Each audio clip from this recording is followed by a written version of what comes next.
Good morning, everyone, and welcome to another episode of our Medical Education Clinical Reasoning program.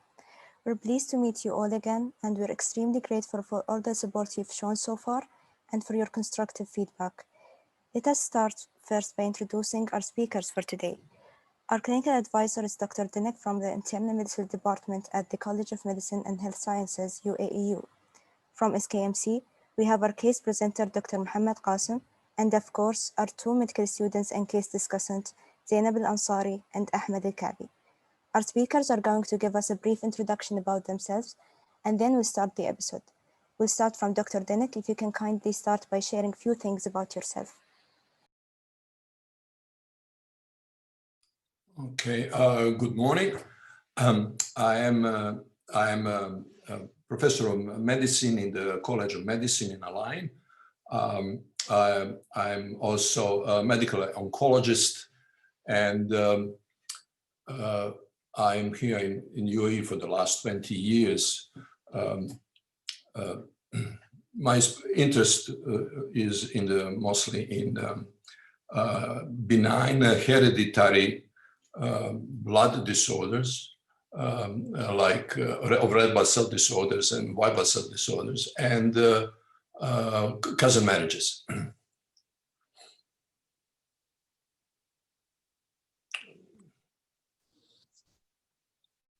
That's it. Thank you.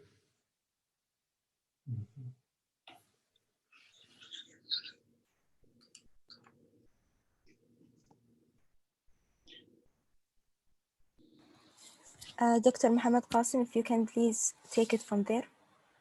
Okay. Good morning, everyone. My name is Mohamed Kasem. I'm a graduate from an internal medicine residency program in SKMC. I've been living here for 29 years, and I'm interested in critical care medicine and acute medicine and medical procedures. If Dr. Zainab and Dr. Ahmed can introduce themselves now. Hello, good morning. This is Zainab Ansari.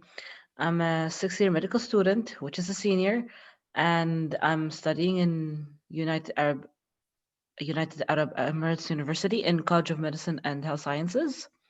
And I'm interested in the fields of internal medicine and also surgery. Mostly in internal medicine, I find it very interesting, the rheumatology, as well as the gastroenterology. And that's about it. Thank you very much. Okay, hello everyone. My name is Ahmed AlKaabi. I'm a 5th-year medical student. I am currently enrolled in the UAEU University, and my first rotation is the surgical rotation, which I am currently in. My interests are mainly in internal medicine, specifically GI and endocrinology. Okay, thank you all for the introduction. I would like to use this opportunity to remind you all, our audience, to leave your comments and questions in the chat box for us to address them later on. With that, I will give the mic to Dr. Mohamed to walk us through today's case. Dr. Mohamed, the floor is yours. All right. So before we start the presentation, I'd like to ask Dr. Zainab and Dr. Ahmed if they have any concerns or challenges with when they face patients with thrombocytopenias or with bleeding disorders, so we can address them during the presentation. Otherwise, I'll just start with the chief complaint of the patient. So we've had a 35-year-old female who is not known for any comorbidities, presented to the internal medicine clinic, referred from a family medicine clinic, with a 3 days history of gum bleeding, nose bleeding, and some skin changes. So Dr. Zainab and Dr. Ahmed, what questions would you like to ask these patients to have a further history? Was this the first time occurring this bleeding? Is it recurrent? Yes. It was the first episode that she has. I'd also like to ask, is it due to trauma, for example, when she's brushing her teeth, for example, does it bleed? No, it was actually spontaneous without any trauma, but it increased after brushing her teeth. So that made it worse. What about the bleeding time itself? Did it stop or was it continuous? So it was intermittent. It stops by itself, but it takes some time. She didn't calculate exactly how much it takes, but she noticed that it's not the usual bleeding time. Did she do anything to stop the bleeding or it just went away by itself? It Anything just went away aggravating? by itself. Nothing specific, no. I'd Any like to other inquire questions? about family history. Okay. So according to the patient, she doesn't have any family history of a similar presentation or a bleeding disorder. Mhm. Yeah. Is she taking any medications? She said about a week ago she had a febrile illness, a mild fever, which she took paracetamol for, but she's not taking any other medications. Would you like, even like when we asked her about herbals and other drugs, or even over-the-counter medications, she wasn't taking anything, including dietary supplements.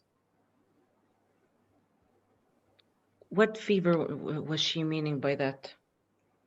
So she said she felt cold and some runny nose, and she took paracetamol and like about 1 or 2 days, and it went away. Nothing very specific, non-specific symptoms. Is it only nosebleeds and gum bleeds? What about and like skin discoloration? That's it. There's nothing. Is there anything associated with it? So we asked her about melena or hematemesis, and she denied both of that. There is no change in the stool color, and she didn't have any vomiting with blood. And there is no change in the urine color as well. So negative constitutional symptoms, except fever for a week ago. A week ago, yeah. Well, can you elaborate on the constitutional symptoms for the audience? Like constitutional symptoms, from what I know, is that they're symptoms that it's like a red flag symptoms. We usually ask to see if it's like if something is indicating that the patient is in a life-threatening situation or not. And it's also part of routine questions. We have to ask constitutional symptoms. So I may ask, did the patient have any maybe dizziness or loss of appetite? Okay, but she denied both of that. So let's rearrange our idea. So we're asking this patient who might be presenting with a bleeding disorder.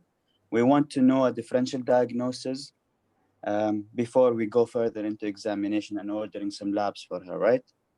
Yes. So we've asked if this is her first episode, and yes, it was.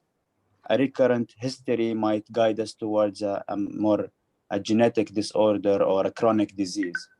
We've asked about the site of the bleeding and if it was secondary to trauma or it was spontaneous, which will also help us in the differential. For example, the location, if it's a localized bleed, might guide us toward a local trauma or bleeding, where if it's systematic in this patient, it might guide us more towards systematic illness such as thrombocytopenia, coagulation deficiencies, or other diseases.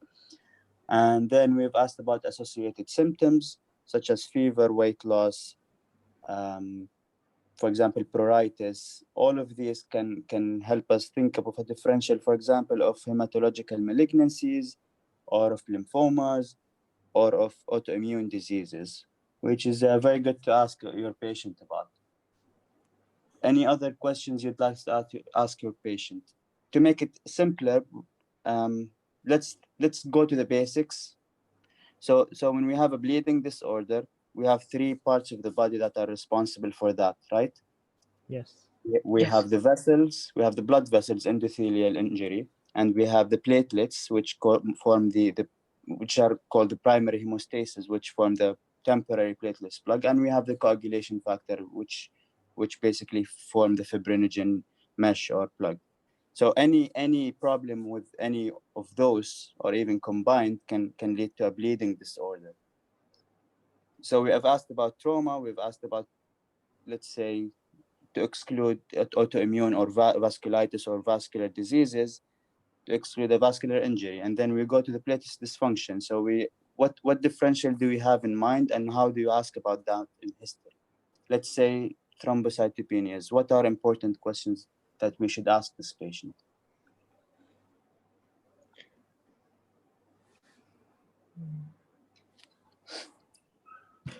All right. So for example, we've asked about associated symptoms.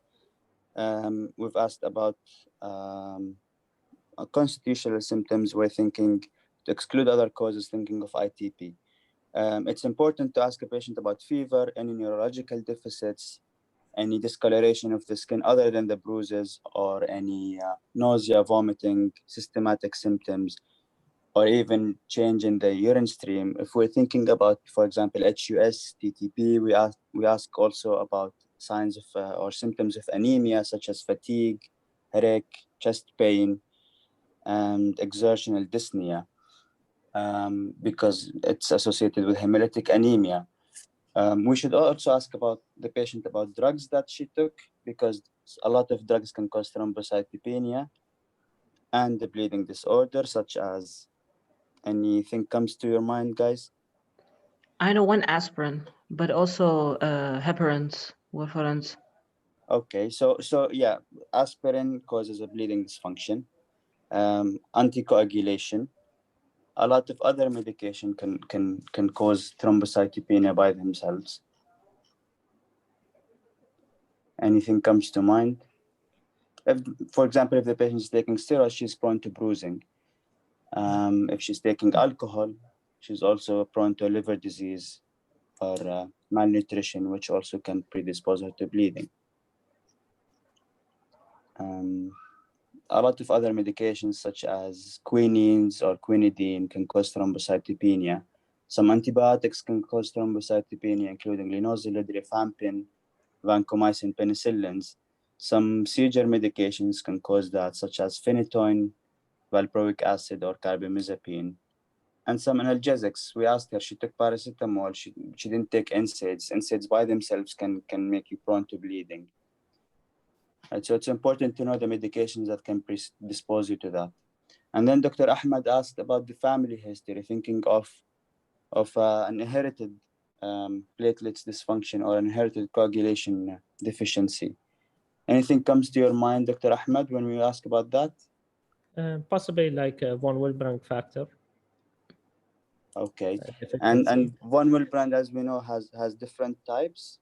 Yes, there are 3 types. Yeah. The first 2 are mainly autosomal dominant, and the third type is very rare, but it's autosomal recessive. Okay, that's correct. And other deficiencies, which are Hemophilia. X-linked. Yeah. So these hemophilia A and B are X-linked. So when we ask about this disorder, we should also ask about the pattern of inheritance, which side of the family and which relatives have that disease. All right. Any other questions you guys would like to ask about this patient before we go to the examination?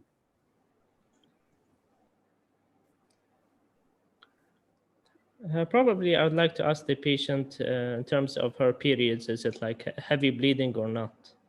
Okay, that's very important to ask. So heavy menstruation can be the only sign of a bleeding disorder, right? And with that, you ask about symptoms of anemia to see if the patient has a complication of that bleeding disorder or not, or anemia could be another manifestation of an ongoing disease. So our patient denied heavy menstruation and denied symptoms of anemia. It's also very important to ask about challenges to hemostasis previously. For example, if the patient went and had a dental extraction, did she have a long bleeding after that? Or if the patient had any operation before, did she have any prolonged bleeding? Did she require transfusions during that? Also, you should ask about if she has kids, and if she had any obstetrics complications or prolonged bleeding during that. That might also guide you towards a specific diagnosis. A last menstrual period is important to know because some obstetrics diseases can cause bleeding disorders, such as, do you remember anything that can cause that during pregnancy? Well, the thing is, what I know is that in pregnancy, like let's just say, one of the complications is maybe postpartum hemorrhage. Okay. Let's say during pregnancy in the second or third trimester, we have preeclampsia, we have eclampsia, we have HELP syndrome, and Yes. pregnancy by itself is a risk factor for DIC as well. So we have to keep that in mind, right?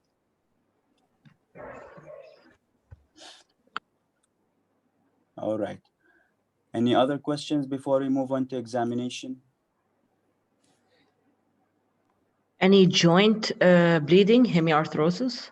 If, like, let's just say in Okay. childhood. That's a very good question. So she doesn't have any joint problems, not at all. And she doesn't, we have to ask her about other systematic manifestations like rashes, fever, weight loss, joint pain, thinking of autoimmune diseases. We have to keep that in mind as well as a cause. We have also to think about viral infections that can predispose a patient to thrombocytopenia and a bleeding disorder, such as HIV, hepatitis C, hepatitis B, H. pylori. So we have to ask her about that. And when the patient was asked, she denied all these symptoms. I'd like to add something. Since you mentioned about pregnancy complication, we should be asking about miscarriages. Definitely.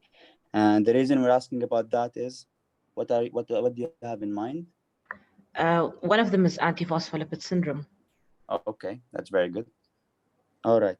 So before we move to the physical examination, what do you guys think this patient has?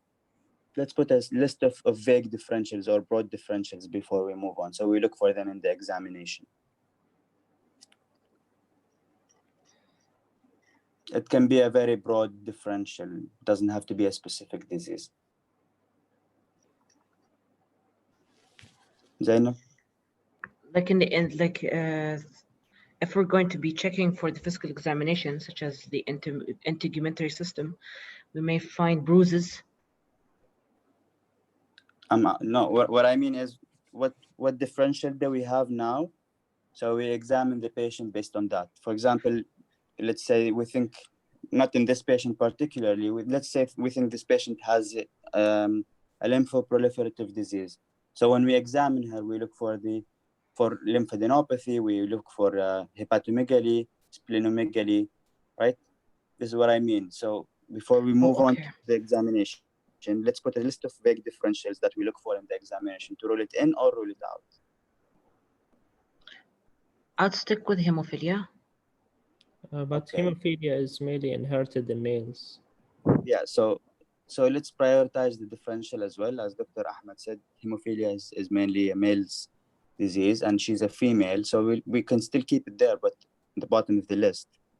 A female who comes with a subacute history of a bleeding disorder, mucosal bleeding, let's say mucocutaneous bleeding. The first thing that we should rule in or rule out is a thrombocytopenia, right? Yes, without that's specifying true. ITP. Thrombocytopenia with all its differentials. Let's just keep it at thrombocytopenia. The other differentials could be a viral infection. She had a fever a week ago, right? So it could be a viral infection that predisposed her to thrombocytopenia. It could be an autoimmune disease like SLE, for example. That's true. It could be not in our patient, but still it could be a TTP or HUS. Maybe she had a diarrheal illness and then now she has HUS. We didn't examine her yet, so we have to keep that in mind. Our patient only took paracetamol. So for example, HIT is already excluded by the history. Heparin-induced thrombocytopenia is very unlikely if the patient didn't take any heparin. Coagulation deficiency can be inherited or acquired. Inherited, we talked about that. It's unlikely in this patient. And acquired, she denied taking oral anticoagulation, so that keeps that keeps that out of the differential. She denied any symptoms of uremia or chronic kidney disease or liver disease. So again, that should be in the bottom of the list as a cause of her bleeding disorder. She denied taking any herbals or any other drugs. So again, that keeps that in the bottom of the list. So our main differential is a thrombocytopenia with all its causes, right? Let's examine the patient now. So on examination, our patient vitals were stable. Her blood pressure was 120/75. Her heart rate was 85, and that's important.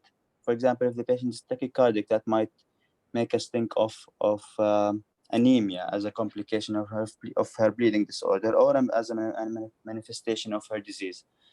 Respiratory rate is 16, and her temperature was normal. It was 36.9. A general examination was all within normal limits, and she had normal body habitus, and she had no joint deformities when you look at the patient from the edge of the chair. We examined the head and the neck. She had no wet petechiae in the mouth. She only had some dry blood in the nose, and she had no lymphadenopathy noted. She had no jaundice, and she had no other disorders on the lips or anywhere else. And then examining the integumentary system, so the patient had a scattered non-blanching petechial rash, less than 2 to 5 millimeters. She didn't have a purpura or ecchymosis, and it was mainly over the trunk and the arms, and there were no other bruises anywhere else. What other systems you guys like to examine?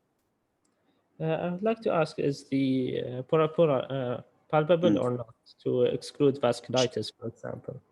Okay, that's very good. But she didn't have purpura. She had just it wasn't palpable. It was just petechial rash. Okay. And it was non-blanching. So Okay. we already examined the mucous membranes, and we saw petechia. We didn't see purpura. There were no muscle hematomas or hemarthrosis or No. deformities. Yeah, there were no deformities as such. But in a different patient, it's very important to look for that. A patient might present with a deformed joint, no bleeding, no active bleeding right now, but a deformed joint with a history of bleeding that might guide you, especially in males, towards hemophilia. That's very important to look for in a bleeding patient. Maybe I would also like to assess if there is any splenomegaly. Okay, so in the GI system, we look for a splenomegaly. The differential I have in my mind, a malignancy, for example, Evans syndrome, they have thrombocytopenia, hemolytic anemia, splenomegaly. In sicklers, for example, they have splenomegaly. They have splenic sequestration, which is increased destruction of platelets. That can also cause thrombocytopenia. So the spleen is very important to see if it's a normal size or a big size. Okay, we also look for chronic liver disease signs, because chronic liver disease, hepatomegaly or chronic liver disease signs in general, like jaundice, spider nevi, gynecomastia in males, muscle wasting, all of that, because chronic liver disease by itself can cause a bleeding disorder and coagulation factor defects, right? True. And thrombocytopenia.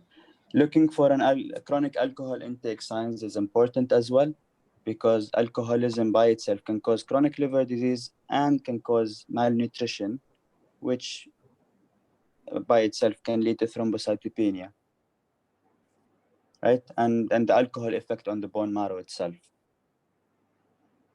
So that's normal in our patient. And then we move to the cardiovascular system, and that's important for mainly two reasons: to rule out complications of a bleeding disorder, which are anemia, see if the patient is decompensating or not.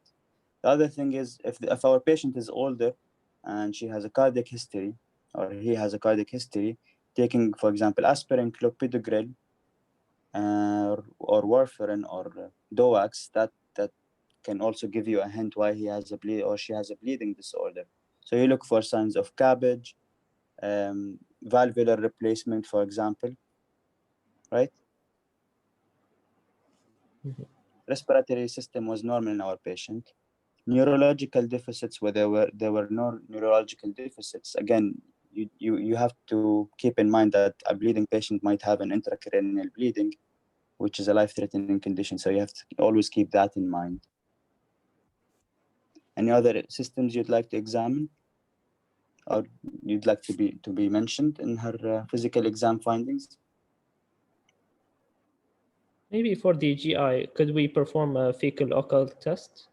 Okay, that's very good. Actually, it wasn't performed in our patient because she denied Yes, melena or hematemesis, but yes, that's important. We should keep it in mind. All right. So after we examine this patient, basically, Can I interrupt a couple of yeah, please go ahead. I think discussion is very good. The few points that I would now focus on this patient because of history of fever and mucosal bleeding is I would ask patient about visual impairment, because if you suspect platelets disorder and she had some retinal bleeding, that may be important. I would also consider a psychiatric history, because some patients may injure themselves on purpose for some psychiatric reasons, and producing untrue, false bleeding disorder in the patient. She had a fever a week or so ago, and I would ask about did she have a sore throat specifically, or did she have antibiotics? Because strep infection, in addition to viral infection, may is associated with the Shenline purpura in the latest on sometimes. And in that regard, I would ask her whether she had any skin changes, specifically what skin changes did she have or have now in that regard. You can also ask about tooth extraction. You said history of previous surgery. That's correct. That's practically is the same. When you examine the patient, you should also look at the fundi. You should do fundoscopy in her, because retinal bleeding is a manifestation of severe, more significant thrombocytopenia. And examination of the heart, for example, aortic stenosis, is, according to some reports, associated with some telangiectasia and in the GI tract, but it also could be associated with the thrombocytopenia and micro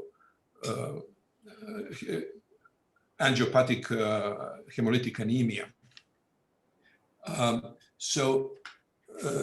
Some patients who have low platelets, severe thrombocytopenia, may have a rare condition called Ehlers-Danlos syndrome associated with hyperelasticity of the joints. So that could be, when you examine the joints in regard, when you're thinking about hemophilia, that's fine.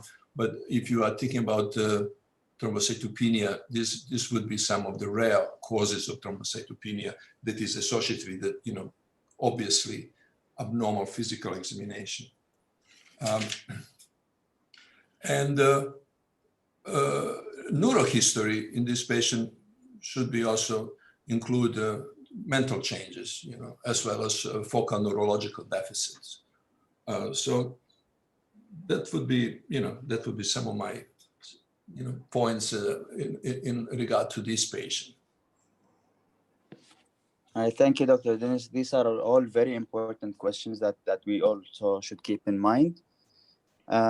As far as I remember, so the patient didn't have any of those. She was asked about tooth extraction, which was negative in her history.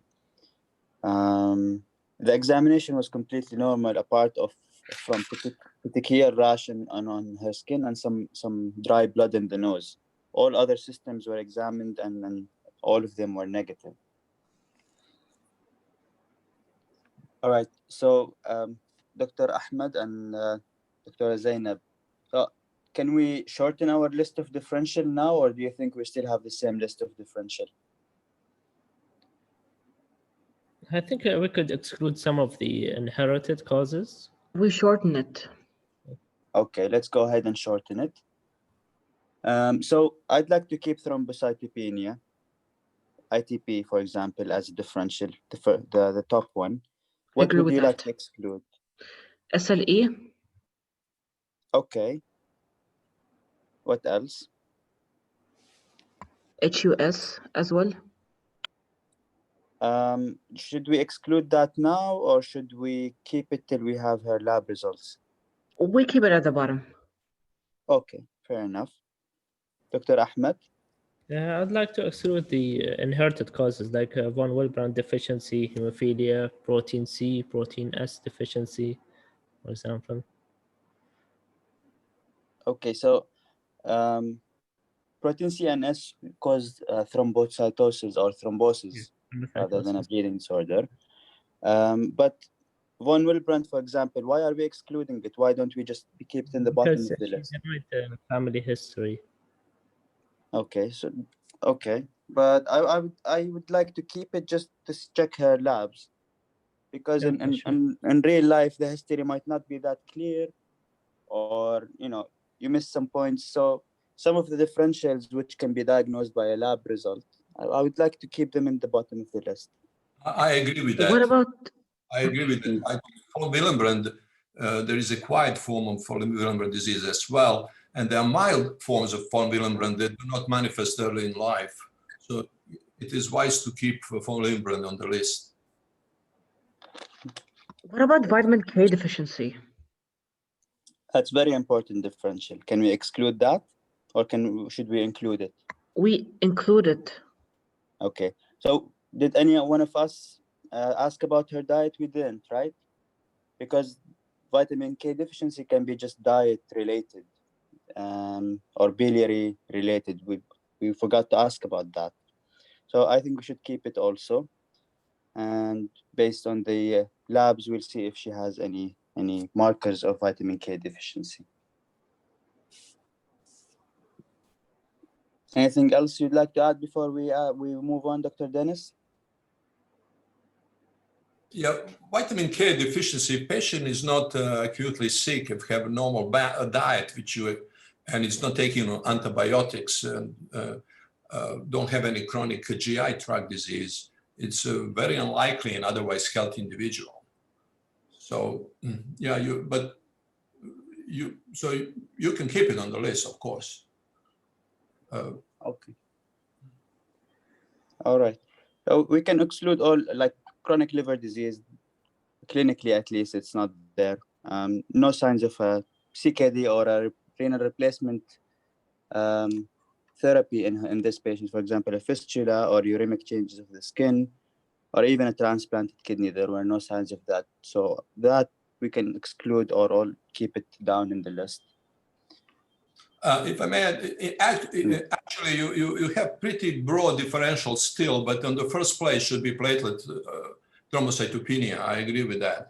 But eventually, you may not exclude also in coagulation factor disorders and in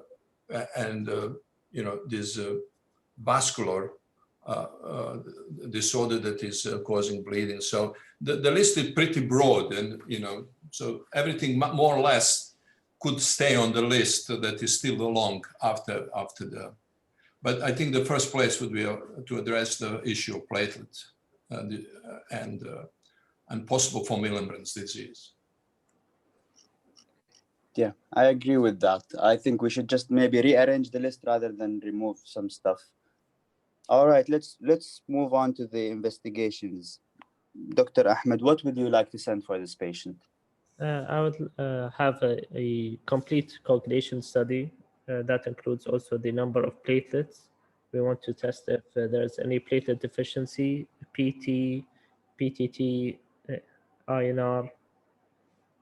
Okay. CBC as well, or anemia. Okay. All right. So you want to send the coagulation panel. You want to look for the PT, APTT, fibrinogen D-dimer, right? Yes. Okay. So these were normal in our patient, but they're very, very important in a bleeding patient.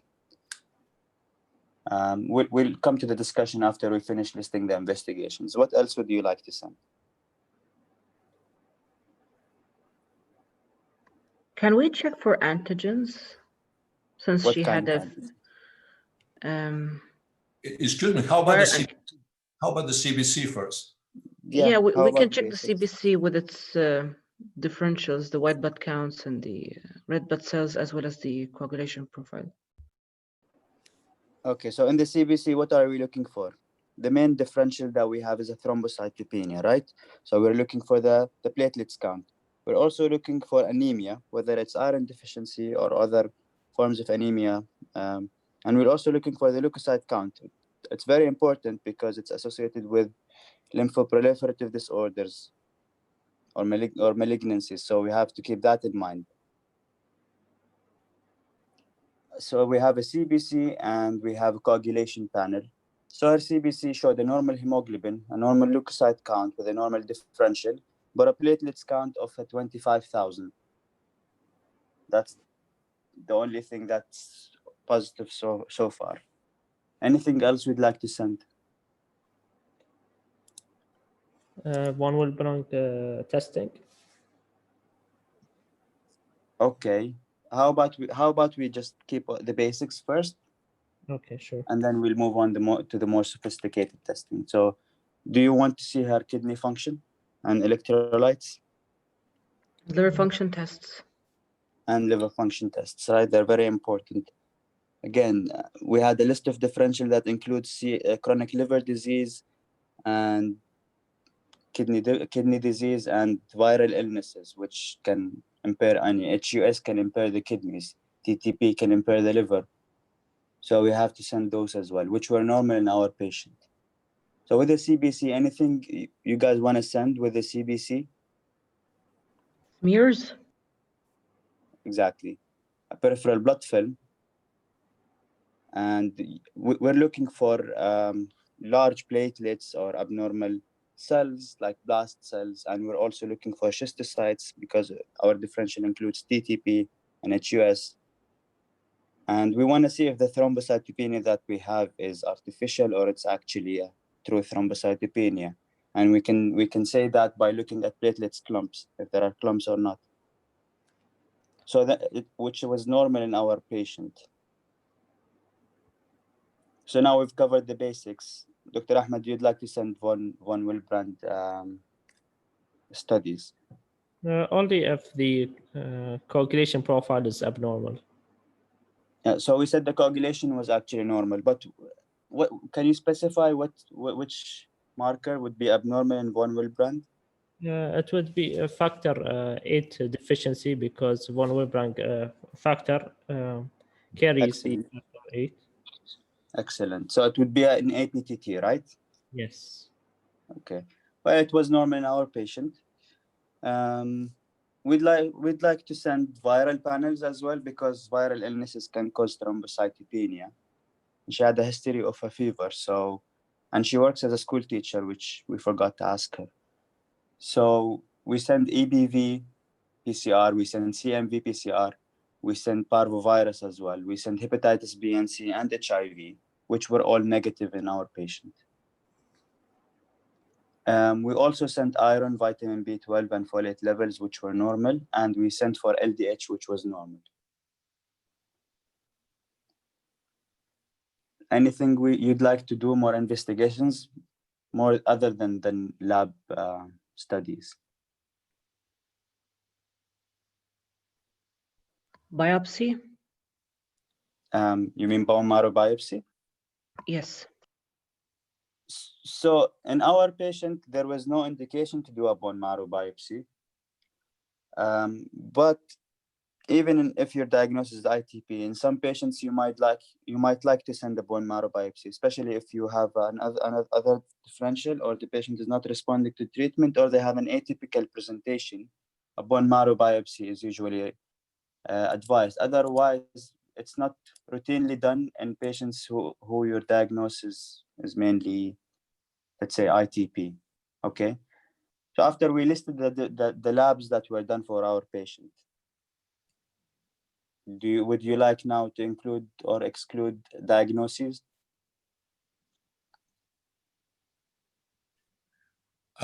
If I can just put a small comment in this patient, I think it would be nice to have a CBC, complete CBC that presented because I think this is one of the most important, so far, most important tests. As much as doing the bone marrow, in the bone marrow, the number, if you have a decreased peripheral destruction of platelets, the number of megakaryocytes would be increased, and that will help you understand the mechanism and will probably favor idiopathic thrombocytopenic purpura. But this test is not necessary because ITP would be the diagnosis, now is diagnosis of exclusion. However, in UAE, we have a lot of young women of her age. By the way, we didn't ask if she's pregnant. I don't think we got this information from the history. We didn't ask her, does she have children and how was her prior pregnancy? But patients often have a mild anemia due to alpha thalassemia trait or beta thalassemia trait, which are common here, and also due to mild iron deficiency. So anemia is very common in general population, especially in young females. And if you have a low hemoglobin, and if you have a low platelet count, then you have two cell lines affected, which suggests the possibility that maybe bone marrow is at fault in this patient. And if you add up about low neutrophil count, which is found in about 12% of Emiratis, you can have thrombocytopenia and also may have neutropenia. So that suggests the bone marrow disorder and would be indication for bone marrow examination. So these are the common conditions, and that's the problem because they are very frequent. So that would mean that many patients who have, let's say, if you suspect ITP in this patient, which is idiopathic thrombocytopenia, you would be, forced to do a bone marrow examination. And in practice, this actually did happen a few times because many of these patients have neutropenia. And as a result, you have to do a bone marrow examination to exclude other primary bone marrow disease before you make diagnosis of ITP. That's it.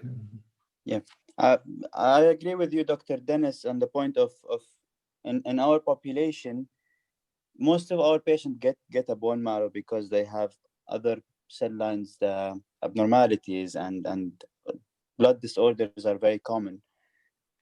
And actually most of our patients get a bone marrow, but unfortunately this patient didn't, and she didn't need it as per her diagnosis. As per your questions of her pregnancy, we mentioned that, I remember. She wasn't pregnant, she had 2 kids. Maybe we forgot to mention that. So she had 2 kids with no complications during pregnancy or during delivery, and it was a normal vaginal delivery. Yeah, that's all right. Yeah, and her hemoglobin was actually normal and leukocyte count normal. I'm sorry, I didn't present the full CBC, but it was normal. So based on that, I mean, I personally would like to exclude causes of thrombocytopenia like TTP or HUS, very unlikely in this patient, given her normal kidney function and liver tests. Viral panels were normal, so that can be excluded as well. No ANAs were sent, so I cannot completely exclude SLE and autoimmune diseases. I'd like to keep ITP as the main differential, and I would like to exclude chronic liver disease, and I think I mentioned that. So 2 important things to look at, as Dr. Denic said, the CBC is very important to look at when you have a bleeding patient, looking at the thrombocyte count, looking at the hemoglobin, and looking at the leukocyte count with its differential. Another thing that's very important to look at is the coagulation factor or the coagulation panel. Because if you have a bleeding patient, you can classify the differential based on what's abnormal in the coagulation panel. For example, a patient who comes with an isolated increased PT Dr. Zainab, what comes to your mind as differential? Only isolated increased PT. What's the main factor that's responsible for that? First thing of all, if it's an increased PD, it means that the like it's taking time to heal. Like the patient still having prolonged bleeding, but I don't recall anything in my mind right now. So factor 7, okay? Factor 7. So okay. factor 7 is the main, is the main one that can be impaired by if the PT is prolonged. Factor 7 the patient can be taking warfarin, for example. They have factor 7 deficiency. So you'd keep that in your mind. And then if you look at the APTT, if the patient has an isolated high APTT, Dr. Ahmed, you mentioned von Willebrand, right? And you mentioned hemophilias. Yes, hemophilia. Anything else? Yeah. Heparin therapy, but she's not on heparin. Yeah. Okay. I mean, if the patient is not bleeding and completely normal, comes with a high APTT, keep in mind the heparinized sample as well. Sometimes it comes at a high APTT, but that's off topic. Okay, so if the patient has high APTT and high APTT and low fibrinogen, the first thing I think of is DIC. If the patient has a high PT, high APTT, normal or high fibrinogen, what would you think of? I would think of chronic liver disease, for example, or malnutrition or malabsorption. The patient has a different coagulation factors deficiency. And keep in mind also lupus anticoagulants can cause that. All right. And the peripheral blood smear, as Dr. Denic mentioned, it's very important to look at. Look at abnormal cells, look at for example, in multiple myeloma, you have a relay formation, not in our patient, but generally that can guide you toward multiple myeloma. A bone marrow mostly is a needed test, unless you have a high suspicion of ITP with no other abnormalities, you might skip it. Viral panels, we mentioned that. Any other thing you'd like to add, Dr. Ahmed, Dr. Zainab, or Dr. Denic? Well, if you do total protein and albumin, then will help you in thinking about liver disease or myeloma. In albumin would tend to be low in liver disease, although it becomes advanced liver disease. So by that time, you have other stigmata of liver disease. But if you have globulins high, that is total protein minus albumins, then you may have a chronic inflammatory disease or myeloma. So serum protein electrophoresis could be done at that point. That will help you differentiate between the presence of monoclonal spike versus diffuse increase of immunoglobulins in a chronic inflammatory disease like liver disease. In kidney function, you have to, what do you cover about kidney function? Well, kidney function covers many things. It covers not only creatinine and urea, but also electrolytes, but also covers, but you should also do urine microscopy and dipstick. So if you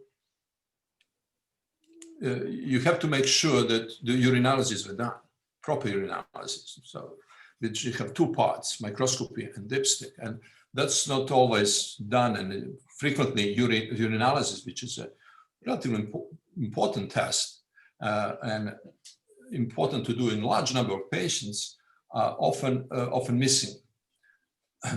So what would be in abnormal urinalysis? Would it change your differential in thinking? PNH? Well, abnormal urinalysis would go to suggest to think about TTP, thrombotic thrombocytopenic purpura, because you have normal PT, PTT, and have low platelets. So in this situation, if you have, but abnormal kidney function, abnormal urinalysis could be due to other kidney problems, and could be also due to contamination of the urine during collection. Especially in women, if she had a menstrual period, they may have blood inside, which is falsely positive. So these are some just small points, that you have to think in this patient. I'm not, Yeah. Thank you, Dr. Denic. That's actually very important. I think also people often talk about H. pylori infection associated with thrombocytopenia.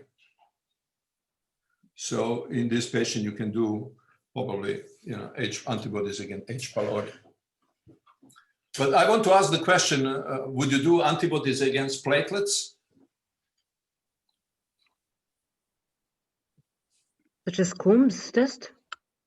No, antibodies against platelets, because these patients have thrombocytopenia, and that seems to be primary idiopathic immune thrombocytopenia, acute. And in pathophysiology of this disease, it was established that there is antibodies against platelets, and the attachment of antibodies to platelets result in their removal from circulation by reticular endothelial system. So the question is, would you do platelets, antibodies? There is a test, you can order it actually and send it from Tamam, well, at least for Tamam Hospital, for anti-platelet antibody. But would you do that test? In practice, you don't do it. Well, it's not recommended because it's not very specific. Yes. So, but although the pathophysiological mechanism is kind of known and it's well known generally, but test itself for these antibodies is not specific, and that it's not recommended to do this test. We don't usually do that because, as you mentioned, it's not very specific and it doesn't help, especially that ITP. The diagnosis would not change. Yeah, and ITP is a diagnosis of exclusion. That's we right. don't need a confirmatory test for that. Okay. So after we discussed all of that, my main diagnosis or my main differential is still ITP. And given that we excluded all other diseases by either history, examination, or investigations, so the patient was actually diagnosed with ITP, idiopathic thrombocytopenia purpura, and she was started on treatment. Let's just assume that you've seen a similar patient in emergency room who comes with the bleeding, and you're an intern or a resident in the ward, and you've been asked by the senior to go and see this patient as a consult.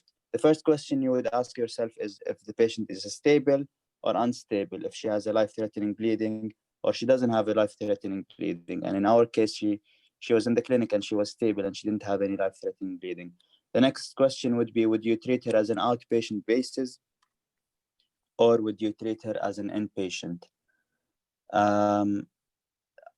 I think there is no specific guidelines for that, but in SKMC, mostly we admit these patients at least for 2 to 3 days to give them the treatment and to make sure that they're not having any life-threatening bleeding or they're responding to treatment. And then let's say, Dr. Ahmed, you're the intern in having an ER call and you've asked. Sorry, my internet is a bit unstable, but if the patient is in a critical condition, I would consider a platelet transfusion. But in her case, it might be not indicated. Okay, so we'll come and discuss the treatment options, but I want you to put a plan for this patient. You've seen this patient, you've done the investigations, your senior is next to you and he asks you, or he's discussing with you, so what's your plan for this patient? How would you like to treat her? The treatment options aside, are you gonna admit the patient or just follow her in the clinic? I would admit the patient. Okay, fair enough. So you admit the patients, consult hematology, and then start the treatment, right?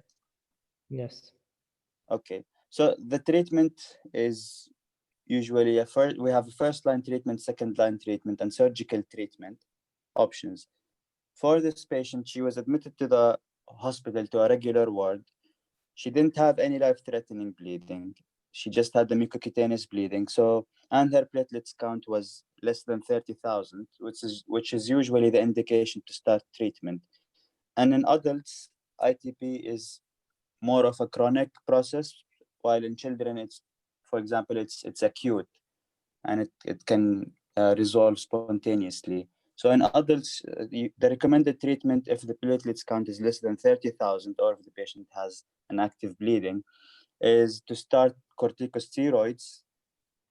You can either start prednisolone 0.5 to 2 milligrams per kg per day for 6 weeks, or you can start high-dose dexamethasone 40 milligrams per day for 4 days. These are usually the indicated treatment courses. Or you can start methylprednisolone if the patient cannot tolerate oral. And if the patient does not respond well, or the patient has very low thrombocyte count, and she's at risk of spontaneous bleeding, most of our patients get IVIGs for 3 days as well. And you have to explain to the patient before you give that the side effects, which are mainly electrolytes imbalance and allergic reaction or anaphylaxis. And the patient has to be aware of that. So you admit the patient, start steroids plus minus IVIGs. The patient is doing well, she's responding well, you discharge her, and then you follow her up in the clinic. Yes, doctor, what's the indications of IVIG if she doesn't really have autoimmune condition? So IVIG, because the mechanism is circulating antibodies against the platelets, right?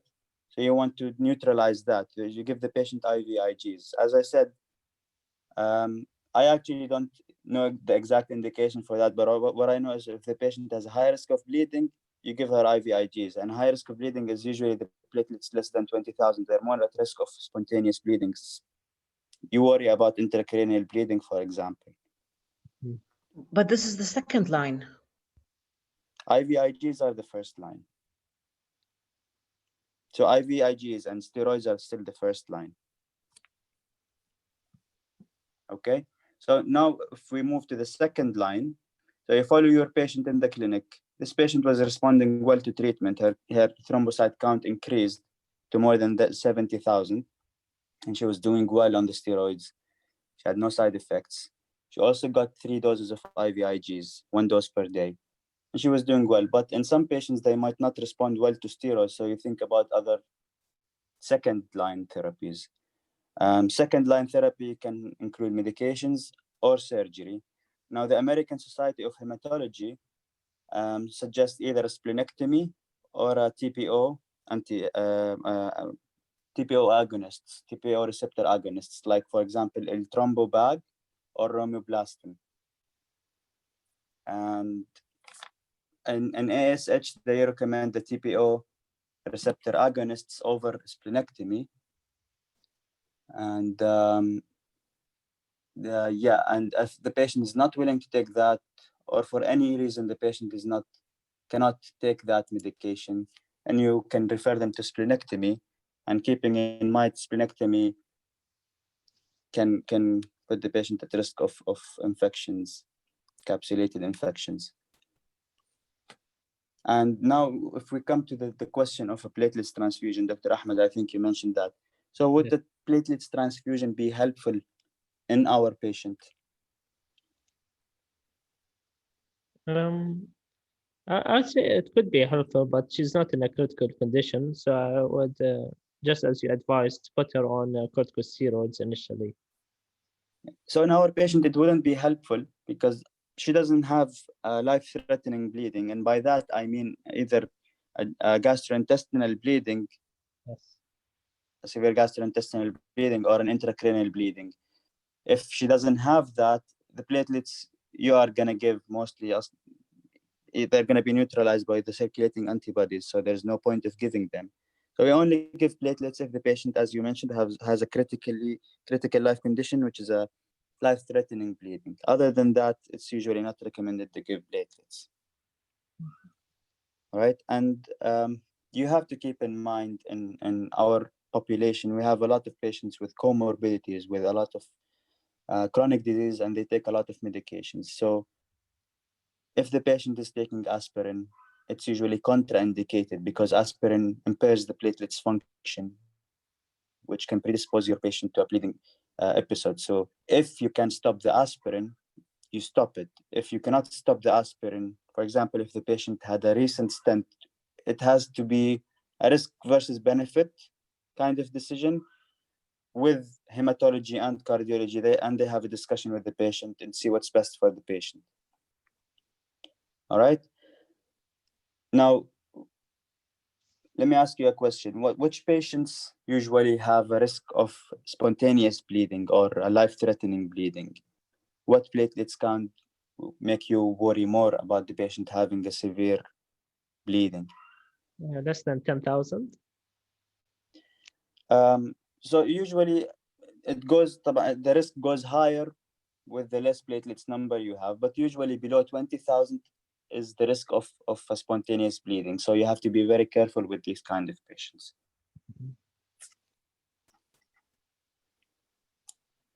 All right. Dr. Denic, would you like to add something? Yeah, 20,000 was the number that was actually, when you go below that number, you give patients who are unable to produce platelets, give a prophylactic platelets transfusion to prevent any serious bleeding. For example, in patients on chemotherapy who are expected to recover. So during this critical period when the platelets are less than 20, platelet transfusion was prophylactically administered. However, this has changed in the, I think a couple of decades ago. So the prophylactic transfusion go when the counts are less than 10,000. So I think nowadays we think more about in terms of 10,000 being some cutoff value when you really have to be aggressive. But in this patient, one of the very useful physical examination is to look at the fundi, fundoscopic examination. If patient has a retinal hemorrhage, then your approach would be quite different. You will be much more concerned about the risk of intracranial bleeding, and you will definitely have to admit this patient, and you will consider giving her also immunoglobulins at the same time. So history of visual changes and fundoscopic examination can help you in the management. Can guide you toward, doing a little things that you would not otherwise do. In this patient, you also need to do a patient education, not only regarding use of aspirin and other non-steroidal anti-inflammatory drugs, but also about exposing itself to trauma. So patients should not get involved in any contact sports, riding bicycle, doing anything that exposes to risk of falling and injuring itself. And as much as platelet transfusion is concerned, we do not transfuse platelets in patients we suspect to have immune thrombocytopenia, not only ITP, which is a primary idiopathic immune thrombocytopenia, but also secondary thrombocytopenia due to antibodies due in lupus or due to use of some drugs. So the platelets, when you transfuse the platelets to individuals who have antibodies against the platelets, the platelet count do not go up, so you do not achieve your goal. However, in desperate situation, when you have intracranial bleeding, that is done as a desperate measure. Whether it works and whether it's helpful, I think it's not established fact. And other thing that you can do in this patient who have intracranial bleeding is you administer them recombinant factor 7, which is, kind of a short way of going toward the formation of the clot and stopping the bleeding. So in general, quite a large number of patients who are admitted to the hospital with diagnosis of ITP usually receive platelet transfusion in emergency room. So it's because physician, is hard pressed not to give the platelet to somebody who have platelets, for example, of 5 or 1. These are not rare numbers in patients with ITP to have only one platelet count of 1 or 2 or 5. So, but in this condition, you just should administer patient immunoglobulins and steroids in emergency room and admit the patient. So if the patient doesn't have an intracranial bleeding or a Fundi hemorrhage, and even if the platelets count was less than 10,000, we do not give platelets, right? We do not give prophylactic. You said that just as a desperate measure, if the patient has an active life-threatening bleeding, Right. then we give it. If it works or not, we're not very sure, but it's a desperate measure. That's right. So patient with ITP have a low platelet count, less than 10, most of acute cases, and they rarely have significant bleeding, clinically significant. So they're always managed with steroids and immunoglobulins, one or another, or one or both. And this is not the case in patients who have a thrombocytopenia in which production of platelets is affected. In ITP, you have normal production of platelets, actually enhanced production of platelets.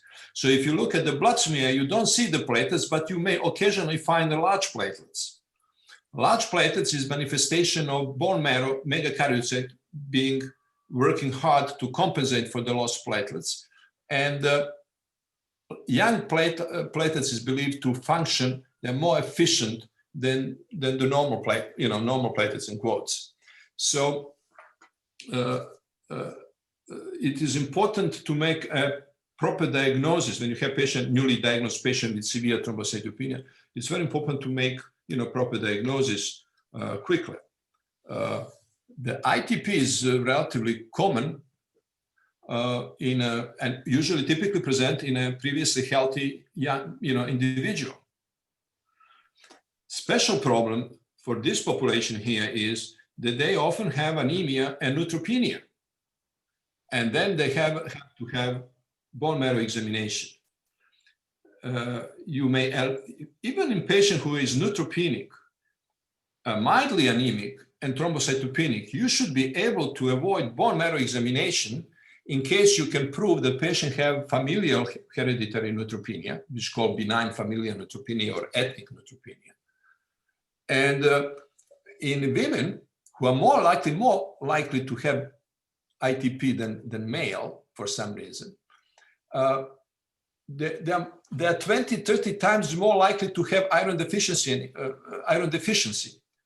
In local population, which have done the study and found that 16% of patients of her age of this patient that you are presenting, 16% have iron deficiency anemia, and another 20% have latent iron deficiency. That means low iron store, low ferritin, but hemoglobin is still in the normal range.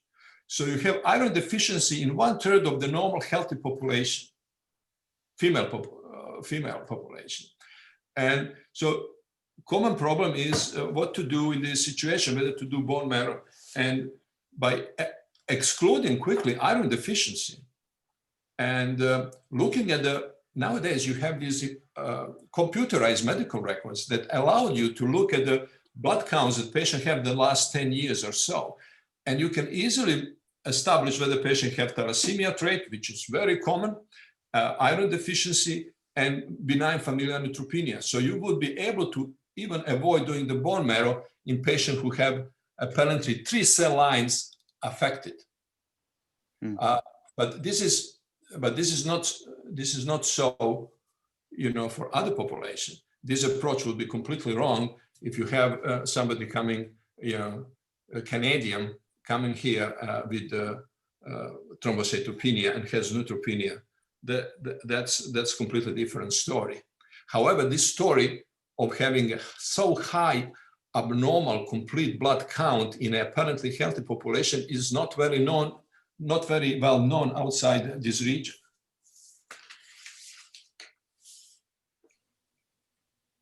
Okay, doctor, I have a question.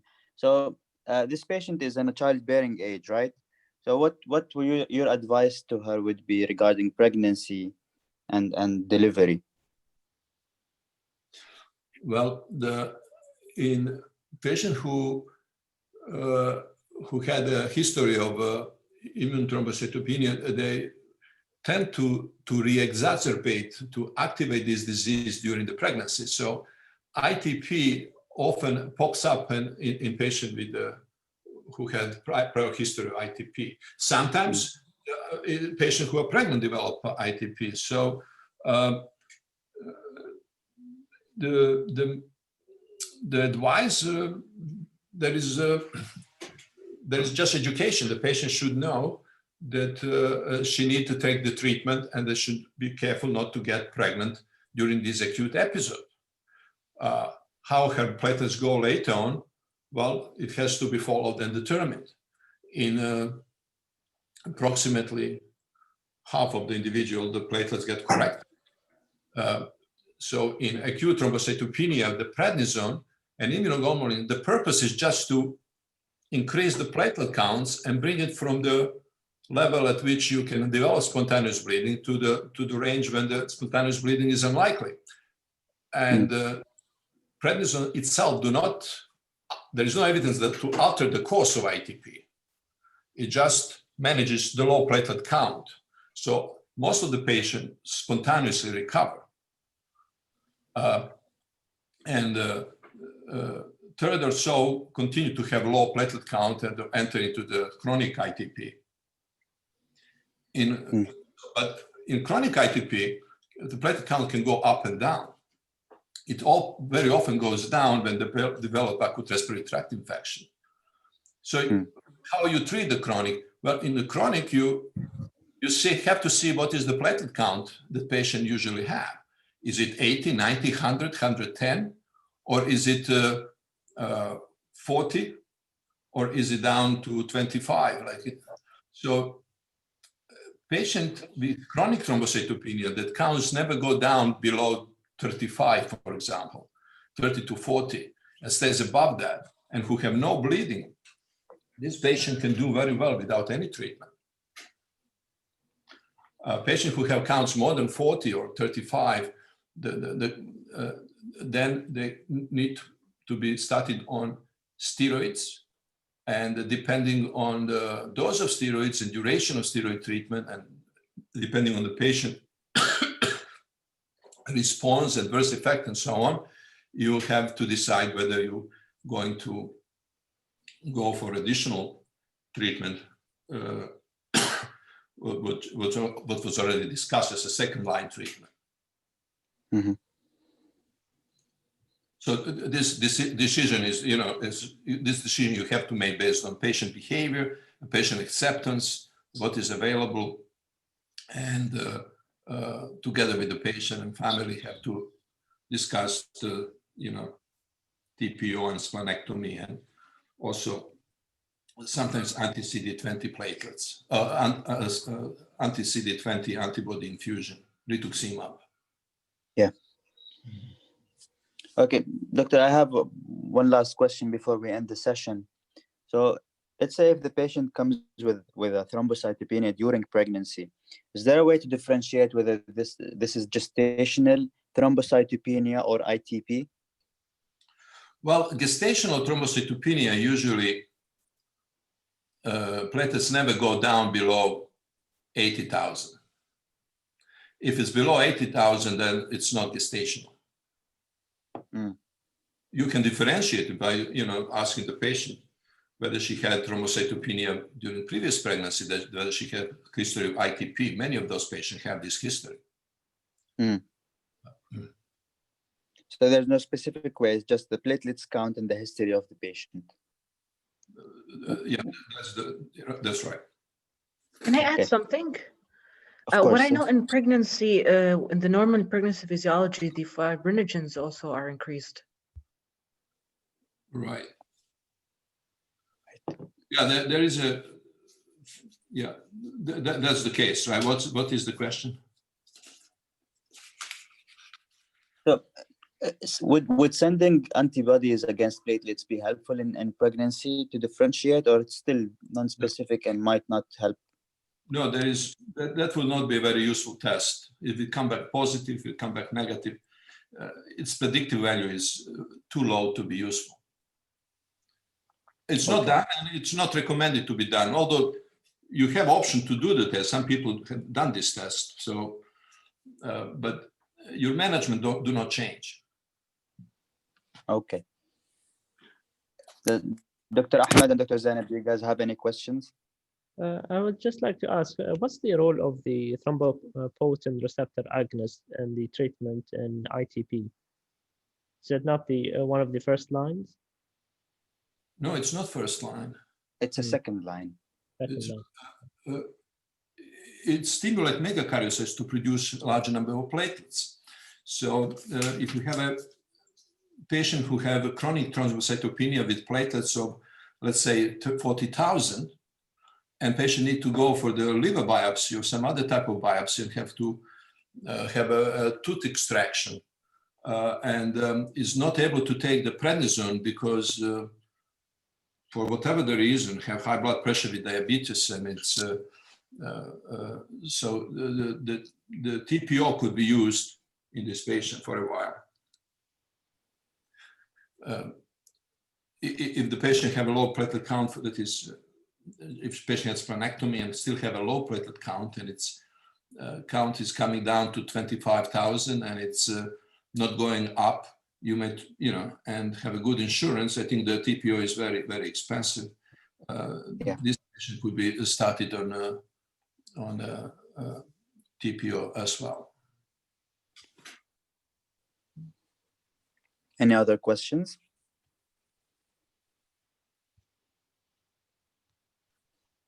Okay, I would like to thank you all for this very comprehensive and extensive discussion. We'll take these few minutes to check for our audience if they have any questions. So please, attendees, if you have any questions, share it in the chat box.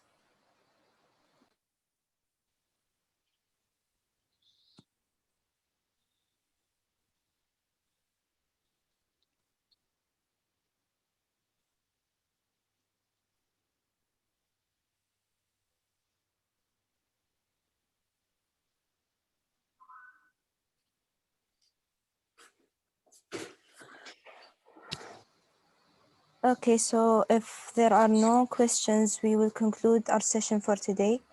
Many thanks to our speakers today, Dr. Denic, Dr. Mohamed, and of course, Zainab and Ahmed.